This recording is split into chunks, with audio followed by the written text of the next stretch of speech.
Wow, salam alaikum, maa ngi leen di nuyoo di leen ziar bu baax a baax. Moi je fais cette vidéo parce qu'il y a vraiment quelque chose boo xam ne franchement métti na ma trop te njort naa ne métti na Sénégal yu bëri. L'histoire de cette dame Ndeye Khady Ndiaye. Voilà une personne boo xam ne dafa yor makkaanam di fa daan doole moom ak borom këram di fa yar njabootam. te nag man je parle aux personnes sensées ñi nga xam ne ndox nee na seen bopp yi man ñooñu lay waxal. nit bu doon def lu bon wax fa dëgg yàlla nañu wax suñu aqulaay taala du ko def ci kër goo xam ne dafa nekk ak borom këram ak ay doomam. même suñu réewum taax yi ñi fay def si lu bon yépp di fa taxawaalu si wala mu nekk muy soxna muy góor di def si lu bon souvent da ngay jóge fa sori ñëw ci réewum taax yi di ko fa def parce que lu mu metti metti am na loo xam ne di nga ko jomb def say kanamu mbokk say kanamu ñu la xam say dëkkandoo wala xarit waxtu manaat ku yor këram yor fa borom këram yor fa ay doomam. li ko dal ni yëpp mën nañu njort ne ndogalu yàlla la te nag ndogalu yàlla moom lenn rek koy mën a saafara mooy nga muñ parce que yàlla day am lu muy namm ci yow da nga koy muñ. kon Ndeye Khady Ndiaye li ko dal dégâts collatéraux la si ñi ngi fexeel ab nit ab politicien malheureusement pour elle mu tombé ci bërëbu liggéeykaayam. kon donc loolu ndogal bu la yàlla teg la ndogal bu la yàlla teg nag soo ko muñee rek gis si ndam waaye gannaaw ndogal bu la yàlla teg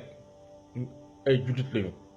gëm nañu yàlla dañ koy muñ mu neex ñu mu naqar ñu dañ koy muñ waaye dafa am ndogal boo xam ne nag ni ay nit ñoo ko bëgg teg. parce que ce qui s'est passé avec cette dame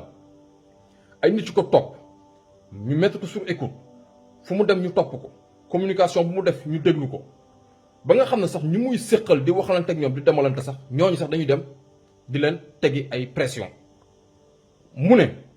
ce sont des hommes encagoulés ñoo ko topp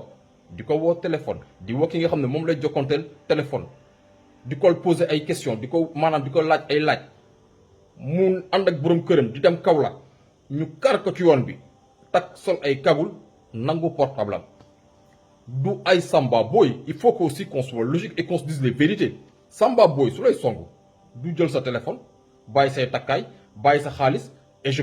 suppose que ne borom këram war na yor téléphone aussi. defe naa Sénégal léegi ñëpp yor nañ téléphone donc le fait que ñu ciblé moom téléphone am moom kese nee na ay ce sont des hommes encagoulés mais ça ce sont la police mais ce sont les forces de l'ordre soyons logiques qu'on se dise les vérités. donc lan moo tey sabab suñu police nationale wala suñu gendarmerie ak ku mënti doon topp citoyens yi ci bëgg-bëggu ñi nga xam ne muy Antoine Diome muy je sais pas gouvernement du Sénégal bi nga xam ne il faut tappale ñàkk fayda yi ñuy def jël doomu jàmbor lakkal ko 8 di ko teg une pression et pression bi ñoom li ñu si jublu ils veulent faire craquer la dame parce que dame bi elle est à bout de nerfs parce que soo ko déggee mu wax dëgg nga xam ne cette dame elle est à bout de nerfs moo tax xawma ñi ko jege ñu ko xam war nañ ko soutenir bu baax parce que cette dame hier quand je l'ai entendue elle est à bout de nerfs cette dame elle est à deux doigts de craquer complètement dof complètement parce que lii gis nañ ko avec l'histoire du jeune Sayer Kébé ba ñu fi ji ñoon terrorisme topp ko lottal ko topp ko sonal ko ba la semaine où vous l'avez fait une sortie di wax ne dañ ko am ñetti nit yu ko topp yóbbu ko ci benn kër tey ko fa 2 jours libéré waat ko semaine lañ ci teg booy bi ñu interne ko faana. donc li ko dal c'est l'état du Sénégal et soyons logiques tey Samba Boy loo wuyu tey Sénégal loo fa mënti doon wuyu ba xam ne kii de mooy Ndeye Khady Ndiaye tey turam malheureusement siw na malgré elle da nga ne kii de du ma ko bëggoon sàcc wala bëggoon tëb këram sax du ma ko def parce que ñàkkul ne am na ñoo xam ne ñu ngi koy surveiller RG yi ñu ngi koy surveiller donc Samba Boy loo dof loo wuyu ñemewoo song ndaw si donc ñi ko song jël téléphone am loolu mais ce sont nos forces de sécurité et de défense mais soyons logiques nañu wax ji xëy na moom si ay waxam mi ngi rafetal naan des hommes encagoulés ñoo ko def loolu Ndeye Khady Ndiaye xaw ma dina ko dégg wala du ko dégg wala ñu ko xam nañ ko ne qu'elle aille porter plainte parce que affaire yu mel nii kenn du ko caaxaanee il faut qu'elle aille porter plainte wala mu def une main courante au moins mu def une main courante mais yi mel ni kenn du ko sàgganee parce que lii di ko dal mais ce sont les forces de l'ordre ñoo ko def lii ñoo jël téléphone am. et pourquoi ils prennent son téléphone parce que y a certaines personnes qui disent bon suñu état yi suñu nga bëggoon xam ci li ngay wax dañ lay mettre tout simplement sur écoute oui ils peuvent te mettre sur écoute ligne bi la ñu mettre sur écoute mais tout ce qui est sur WhatsApp Telegram ak yooyu ils ont besoin de ton téléphone la preuve à chaque fois nga dégg nit ñu ne la interpellé nañu police wala gendarmerie. Qu'est-ce qu'ils te disent tout le temps les policiers ubbil sa téléphone parce que li nekk téléphone bi ñoom du ligne bi mën nañ ko déglu Sonatel mën na leen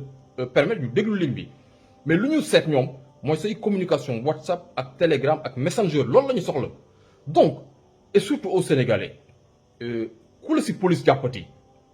muy police muy gendarmerie ñu nangu sa téléphone il faut savoir que ce soit un Android wala mu nekk iPhone je sais plus trop ñoom seen kii nu mu tudd bref je pense que vous allez comprendre mais man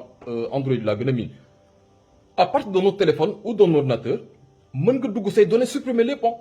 parce que c'est ça qu'ils cherchent en fait c'est pas mettre sur écoute tu peux écouter la ligne déglu conversation mais tout ce qui est Instagram Telegram Messenger ils ont besoin du téléphone pour mën a extraire li nga xam ne moo ci ne donc c'est pour ça ñuy wax nit yi ubbi la sa téléphone ak moo tax ñu topp Ndeye Khady Ndiaye bi nangu téléphone am parce que nañu waxante dëgg agresseur yéen fan ngeen mos a gis un agresseur bu ñëw ci nit jël que ton téléphone xanaa lu mu dee waroon na yor dara si pochette am lu mu dee waroon na takk benn jaaro nopp lu mu dee jëkkër ji waroon na yor téléphone mais ñu jël que téléphone am après mu ne ce sont des hommes encagoulés parce que certainement ndeysaan yar bi la moo ko tax yeggul fu mu bëgg a yegg loolu suñu force de l'ordre yi la suñu force de l'ordre yi nag franchement lu ñu def ni ñaaw na trop parce que ndaw si su doon def lu bon yaakaar naa du ko def ci këram su doon ko bon nañ wax suñu aqulaay taala ñun ñëpp Sénégal lañu man mii di wax rek tey am na ci yoo xam suñu ma xamaloon lu bon léegi ñu bind ko ci internet bi donc on est au Sénégal on se connaît suñ ko xamaloon lu bon dégg nga bu yàgg nit bu def témoignage mu génn leeral net wala feneen ne la ndaw sii de mus nañ ko gis tel endroit mus nañ ko fekk tel endroit lenn rek lañ fi mus a témoigner ci ndaw si bu mu fi siwee ba léegi demu màkkam njulliteem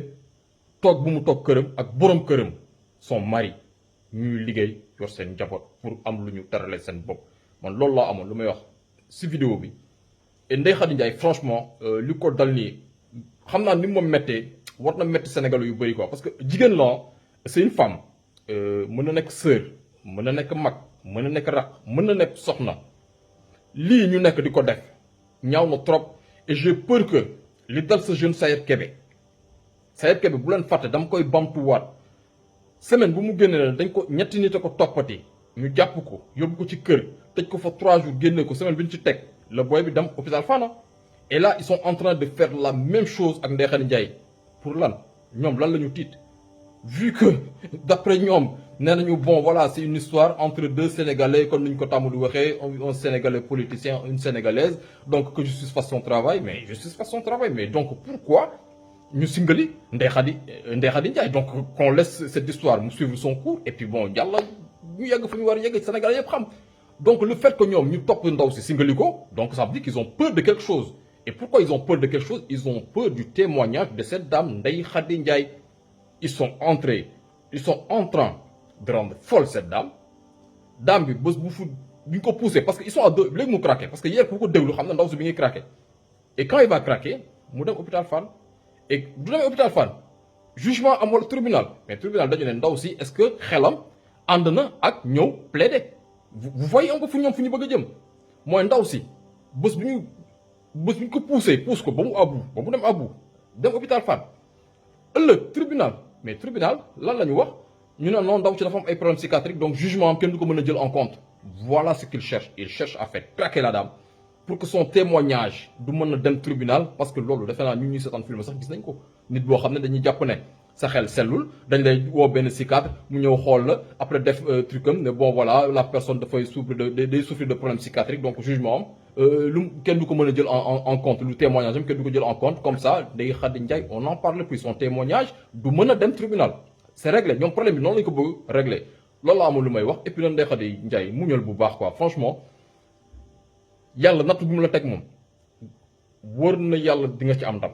waaye natt bii nga xam ne nag ay doomi aadama ñoo la ko bëgg a teg kooku nag da ngay dem ci yoon nga porter plainte wa ilaa nga def une main courante ñu ngi tuub bi jéglu bu baax wax ci vidéo bi asalaamaaleykum